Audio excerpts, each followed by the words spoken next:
નમસ્કાર દોસ્તો, હું દર્શન રાવલ.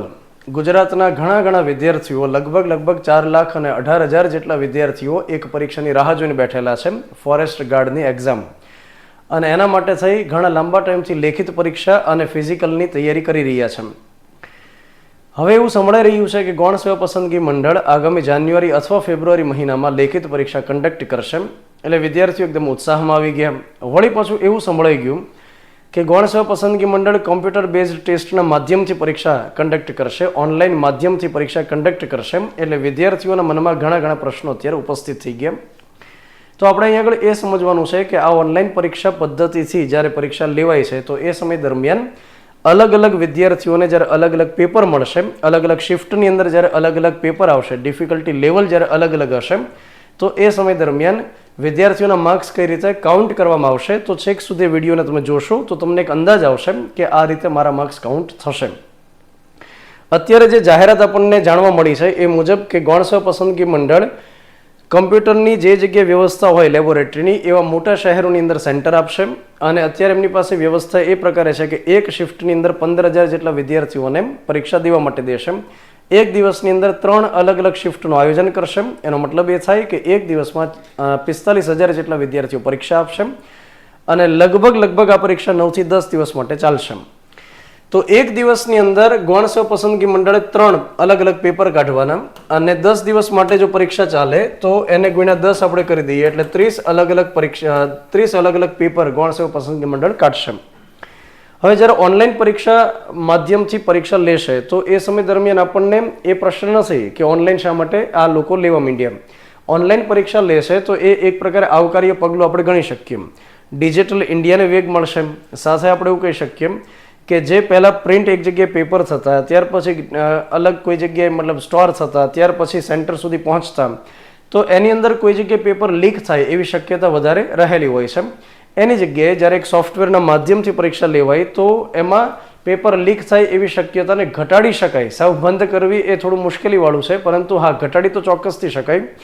પરંતુ અત્યારે જ્યારે હાલમાં જાન્યુઆરી અને ફેબ્રુઆરી મહિનામાં પરીક્ષા લેવાનું આયોજન જો આ સંસ્થા કરતી હોય અને આ સમય દરમિયાન જ્યારે જાહેરાત કરે છે તો એ કોઈ પણ જે વિચારશીલ વ્યક્તિ હોય એના માટે યોગ્ય પગલું નથી. આ મતલબ કે વિદ્યાર્થીઓ અત્યારે ઘણા આશ્ચર્યની અંદર છે કે કઈ રીતે પરીક્ષા લેવાશે. સાથે ગૌણ સેવા પસંદગી મંડળે તસ્દી નથી લીધી કે આના માટે એકદમ સ્પષ્ટતા ભર્યો કોઈ વિડીયો બનાવવામાં આવે અથવા તો માહિતી દેવામાં આવે. તો આને આપણે એક નબળાઈ તો ચોક્કસથી ગણી શકીએ. ઓનલાઈન પરીક્ષા લેવી જોઈએ, પરંતુ એ ફોરેસ્ટ ગાર્ડ જેવી એક્ઝામ કે જેની અંદર લાખોની સંખ્યામાં વિદ્યાર્થીઓ આટલા લાંબા ટાઈમથી તૈયારીમાં જોડાયેલા છે, રાહ જોવે છે, તો એની અંદર પ્રયોગ ન થવો જોઈએ. આને આપણે એક પ્રકારે ટ્રાયલ એન્ડ એરર જ કહી શકીએ કે પ્રયોગ કરશો, સફળતા મળશે તો આગળ ધપાવશો, કોઈ ભૂલ આવશે તો સુધારશો. આ પ્રકારે ન થવું જોઈએ. હા, તમે કરો જે ડિપાર્ટમેન્ટલ એક્ઝામ હોય, જે એન્જિનિયરિંગ ઉપર આધારિત પરીક્ષા હોય કે જેની અંદર એટલી મોટી સંખ્યાની અંદર વિદ્યાર્થીઓ નથી, એની અંદર તમે પ્રયોગ કરી શકો કે ભાઈ તમે એક સાથે વિદ્યાર્થીઓની પરીક્ષા કન્ડક્ટ કરી શકો, કેમ કે ફોર્મ ભરનારની સંખ્યા ઓછી છે. પણ આ પ્રકારની પરીક્ષામાં ન થવું જોઈએ. સૌથી પહેલાં આપણે એ વાત કરીએ કે આમાં કેટલીક ચેલેન્જીસ તો છે. સૌથી પહેલી ચેલેન્જ એ રહેલી છે કે જ્યારે પરીક્ષા આ પ્રકારે કોઈ એજન્સીને કોન્ટ્રાક્ટ આપીને લેવામાં આવશે તો એ એજન્સી કેટલી વિશ્વસનીય છે અથવા તો એની સાથે સંકળાયેલા જે માણસો છે એ કેટલા વિશ્વસનીય છે એની ઉપર સવાલ તો થશે. જ્યારે TCSને કોન્ટ્રાક્ટ સોંપવામાં આવ્યો એટલે સરકાર એકદમ દાવા સાથે, જે ગૌણ સેવા પસંદગી મંડળના સચિવ છે હસમુખ પટેલ, એ દાવા સાથે કહે છે કે આ સંસ્થા એકદમ વિશ્વસનીય છે વગેરે. પણ આ સંસ્થાની ઉપર જે તે સમયે ભૂતકાળની અંદર ક્વેશ્ચન્સ કરવામાં આવેલા. ત્યાર પછી બીજી એક ચેલેન્જ એ રહેલી છે કે કમ્પ્યુટર જે જગ્યાએ અવેલેબલ નથી એવા ગ્રામીણ વિસ્તારોની અંદર વિદ્યાર્થીઓને પ્રેક્ટિસ કરવાની તક કઈ રીતે મળશે. અત્યારે OMR પદ્ધતિથી પરીક્ષા હોય તો મોક ટેસ્ટ તો એ આપી શકે, તો કમ્પ્યુટર બેઝડ ટેસ્ટ માટે એ વિદ્યાર્થી ટેવાયેલો નથી. એને ટેવ પાડવા માટે થોડો સમય તો દેવો જોઈએ. તો આગામી સમયની અંદર પરીક્ષાઓમાં તમે આયોજન કરો તો એ વેલિડ ગણાય, વાજબી ગણાય. તો એક ચેલેન્જ તો આ પ્રકારની રહેલી છે કે વિદ્યાર્થીઓ ઓછા સમયની અંદર કઈ રીતે યુઝ ટુ થશે. ચાલો માની લો કે વિદ્યાર્થીઓએ ત્યાં આગળ કમ્પ્યુટરમાં ખાસ કોઈ કોડિંગ કરવાનું નથી, માત્ર શું કરવાનું છે કે સ્ક્રીન ઉપર જે સવાલ હોય અને 4 ઓપ્શન હોય એમાં એક જગ્યાએ ટિક કરી દેવાનું છે. ચાલો એ શીખી ગયા. પણ એ સમયે શું કરવાનું કે જે સમયે ઇન્ટરનેટ ચાલતું બંધ થઈ ગયું, કેમ કે સોફ્ટવેર ઇન્ટરનેટ ઉપર આધારિત ચાલતું હશે, ત્યાર પછી માની લો કે સોફ્ટવેરમાં જ કોઈ ખામી સર્જાઈ ગઈ કે ટાઈમે પેપર શરૂ ન થયું અથવા તો ટાઈમે સબમિટ ન થયું, તો એ સમય દરમિયાન જે સુપરવાઇઝર ત્યાં આગળ હશે એ એટલા વેલ ટ્રેન્ડ હશે કે એ સિચ્યુએશનને હેન્ડલ કરી શકે.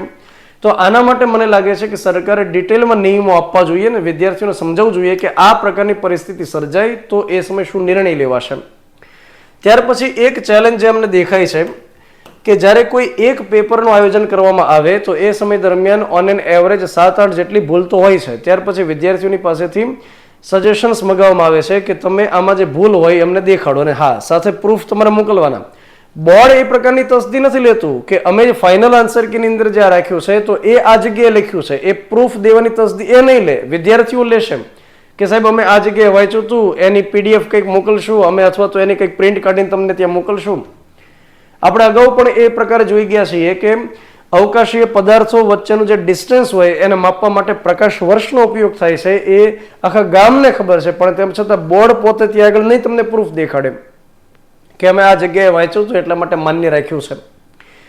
તો અહીંયા આગળ ચેલેન્જ એ દેખાય છે કે એક પેપરની અંદર જો 7-8 પ્રકારની ભૂલ કરી નાખે તો આ તો 30 અલગ અલગ પેપર લેવાના છે. 30 અલગ અલગ પેપરની અંદર કેટલી ભૂલો આવશે અને એ સમય દરમિયાન જ્યારે આ વેરિફિકેશનની પ્રક્રિયા થશે ક્વેશ્ચન્સના કે આન્સરના તો એમાં ઘણો લાંબો ટાઈમ એ લોકો લઈ લેશે. અને ત્યાર પછી એક સૌથી મોટી ચેલેન્જ અહીંયા આગળ એ રહેલી છે કે એક પાળીની અંદર જે પેપર આવ્યું એનું ડિફિકલ્ટી લેવલ અલગ હશે, બીજી જે પાળી હોય એની અંદર ડિફિકલ્ટી લેવલ અલગ હશે. તો આ પ્રકારે 30 અલગ અલગ પાળી છે તો એને ડિફિકલ્ટી લેવલ અલગ અલગ હશે. તો વિદ્યાર્થીઓને સૌથી મોટો પ્રશ્ન અત્યારે એ થઈ રહ્યો છે કે આ સમય દરમિયાન કઈ રીતે ન્યાય આપી શકાય મેરિટને. તો તમે યાદ રાખો કે આ પ્રકારની જ્યારે પરિસ્થિતિ હોય કે જ્યારે મોટી સંખ્યામાં વિદ્યાર્થીઓ પરીક્ષા દેવાના હોય, અલગ અલગ શિફ્ટનું આયોજન કરેલું હોય, પેપર અલગ અલગ હોય, તો એ સમયે નોર્મલાઇઝેશન મેથડથી અથવા તો સ્કેલિંગ પદ્ધતિથી ત્યાં આગળ મેરિટ બનાવવામાં આવતું હોય છે. નોર્મલાઇઝેશનની જે પદ્ધતિ રહેલી છે એ શું કહેવા માંગે છે એ હું તમને સમજાવું. નોર્મલાઇઝેશનની અંદર બેઝિકલી એક સૂત્ર હોય છે, એક ફોર્મ્યુલા હોય છે. સ્ટેટિસ્ટિક્સ ઉપર આધારિત એ ફોર્મ્યુલા છે જેની માધ્યમથી શું થાય છે કે પેપર જેની અંદર સહેલો રહી ગયો છે એને અને પેપર જેની અંદર હાર્ડ કે મીડિયમ રહી ગયો છે એને એકદમ બેલેન્સ કરવા માટે આ સૂત્ર એપ્લાય કરવામાં આવે છે.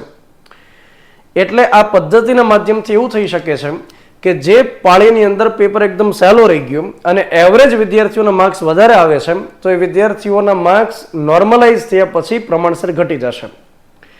અને જે વિદ્યાર્થીઓને પેપર એકદમ હાર્ડ આવી ગયો છે અને એવરેજ વિદ્યાર્થીઓના માર્ક્સ એકદમ ડાઉન થઈ ગયા છે તો નોર્મલાઇઝેશન થયા પછી એના માર્ક્સ ઉપર આવી જશે.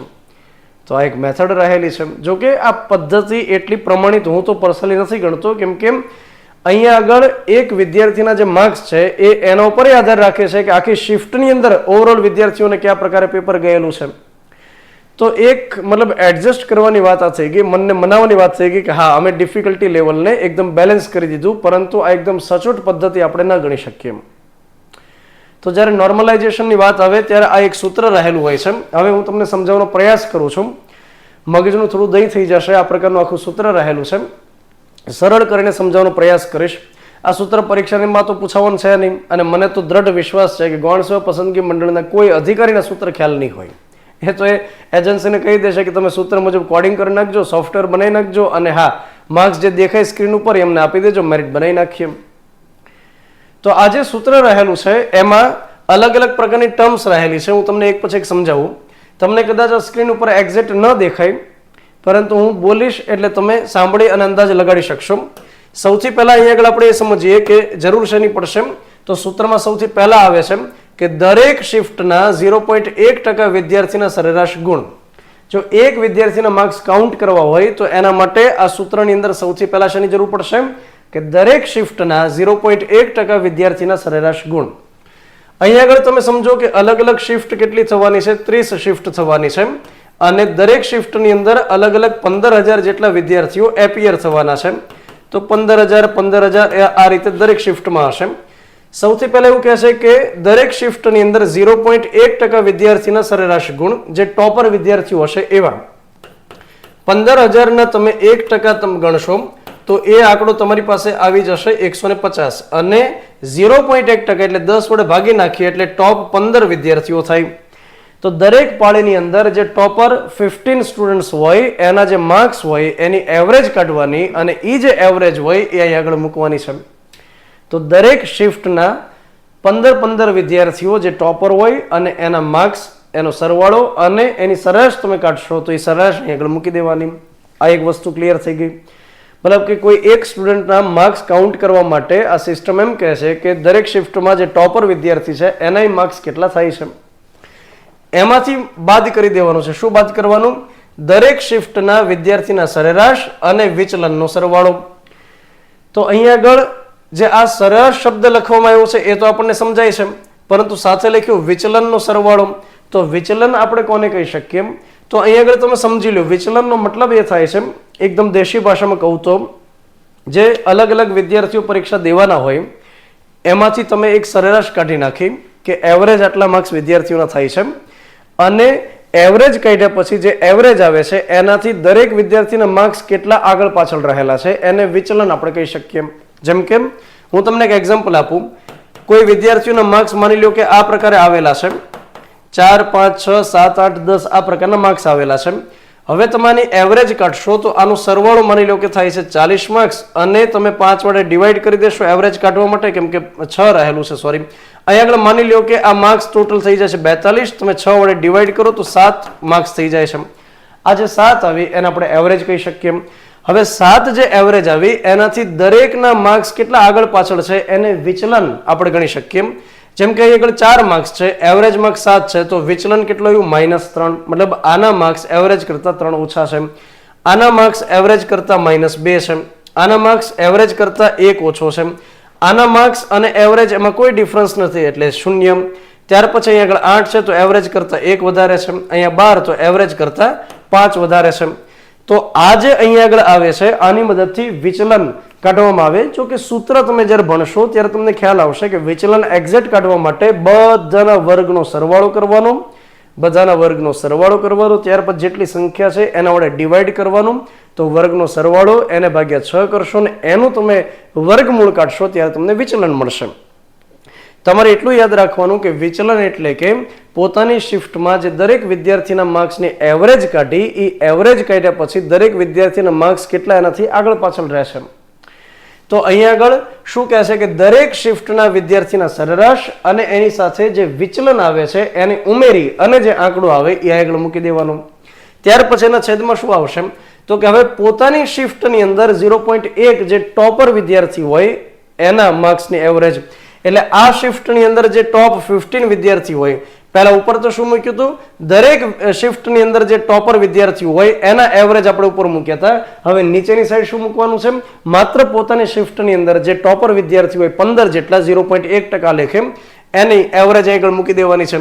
એમાંથી શું બાદ કરવાનું? તો કે પોતાની શિફ્ટની અંદર તમામ વિદ્યાર્થીઓના એવરેજ અને વિચલન આ બંનેનો સરવાળો. વિચલન એટલે શું થાય કે એવરેજ જે માર્ક્સ હોય એનાથી દરેક વિદ્યાર્થીના માર્ક્સ કઈ રીતે આગળ પાછળ થાય છે તો એને આપણે વિચલન કહી શકીએ. હવે એને ગુણાકારમાં લેવાનું છે, જે તે વિદ્યાર્થીના ગુણ. હવે અહીંયા આગળ રૂલ આવે છે કે પોતે 200 માર્ક્સમાંથી કેટલા માર્ક્સ મેળવ્યા, 160 મેળવ્યા, 150 મેળવ્યા, 120 મેળવ્યા કે 90 માર્ક્સ મેળવ્યા, તો અહીંયા આગળ મૂકવાના છે વિદ્યાર્થીના માર્ક્સ.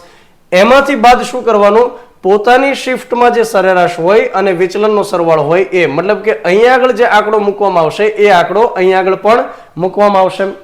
ત્યાર પછી આપણે વાત કરીએ વત્તા કરીને શું લખવાનું? મહત્તમ સરેરાશ ધરાવતી શિફ્ટની સરેરાશ. એટલે કે જે અલગ અલગ શિફ્ટની અંદર વિદ્યાર્થીઓએ માર્ક્સ મેળવ્યા હશે, તો અલગ અલગ શિફ્ટની અંદર 15,000 વિદ્યાર્થીઓના માર્ક્સની સરેરાશ તમે કાઢી નાખો.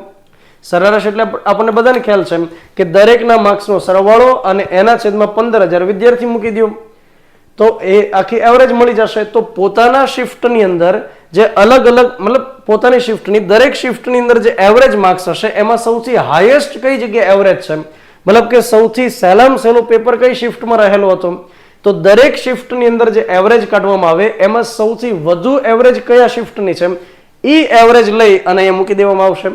અને વત્તા દરેક શિફ્ટનું વિચલન, એટલે કે દરેક શિફ્ટની અંદર એવરેજ માર્ક્સથી વિદ્યાર્થીઓને આગળ પાછળ માર્ક્સ કેટલા થાય છે, એવરેજથી વત્તા ઓછા કેટલા રહે છે, એ દરેક વિદ્યાર્થીનું જે વિચલન આવે એ અહીં આગળ મૂકી દેવાનું છે. એનો મતલબ એ થાય છે કે એક વિદ્યાર્થીના નોર્મલાઇઝ્ડ માર્ક્સ જાણવા માટે થઈ અને ટોપરના માર્ક્સ કેટલા આવે છે એ જાણવું જરૂરી છે. ઓવરઓલ ટોપરના માર્ક્સ કેટલા છે, પોતાની શિફ્ટમાં ટોપરના માર્ક્સ કેટલા છે, ત્યાર પછી ઓવરઓલ શિફ્ટનું એવરેજ અને વિચલનનો સરવાળો કેટલો થાય અને પોતાની શિફ્ટની અંદર એવરેજ અને વિચલનનો સરવાળો કેટલો થાય, ત્યાર પછી પોતાના કેટલાક માર્ક્સ આવ્યા છે અને ત્યાર પછી અહીંયા આગળ જે કહે છે કે મહત્તમ એવરેજ કેટલી આવેલી છે, દરેક શિફ્ટની જે એવરેજ છે એમાં સૌથી વધુનું વધુ કઈ શિફ્ટની છે, તો એ જે એવરેજ હોય મહત્તમ એ આગળ મૂકી દો અને ત્યાર પછી ઓવરઓલ તમામ વિદ્યાર્થીઓનું વિચલન કેટલું આવે છે, તમામ વિદ્યાર્થીઓના માર્ક્સ જે રહેલા છે એ એવરેજ માર્ક્સથી આગળ પાછળ કેટલા થાય છે. તો આ પ્રકારે અલગ અલગ આંકડાઓ મૂકી અને ડિસાઇડ કરવામાં આવે કે નોર્મલાઇઝડ માર્ક્સ કયા રહેલા છે અને એના આધારે મેરિટ બને છે. તો આ સૂત્ર જે મતલબ ભારે ભરખમ રહેલું છે, મગજનું દહીં થઈ જાય પ્રકારનું છે. તો આ સૂત્ર એમ કહે છે કે જો પેપર ઓવરઓલ સહેલો હશે, માર્ક્સ વધુ આવ્યા હશે તો નોર્મલાઇઝ કરી અને અમે એને ઓછા કરી દેશું, જેથી કરીને ડિફિકલ્ટી લેવલવાળા વિદ્યાર્થી હોય એને અન્યાય ન થાય. અને ડિફિકલ્ટી પેપર કોઈને આવી ગયું, એકદમ હાર્ડ ડિફિકલ્ટ આવી ગયું, તો એના માર્ક્સ અમે સૂત્રની મદદથી ઉપર કરી દેશું, જેથી કરી અને જે ઇઝી પેપર આવ્યું હોય એ વધારે લાભ ન લઈ જાય.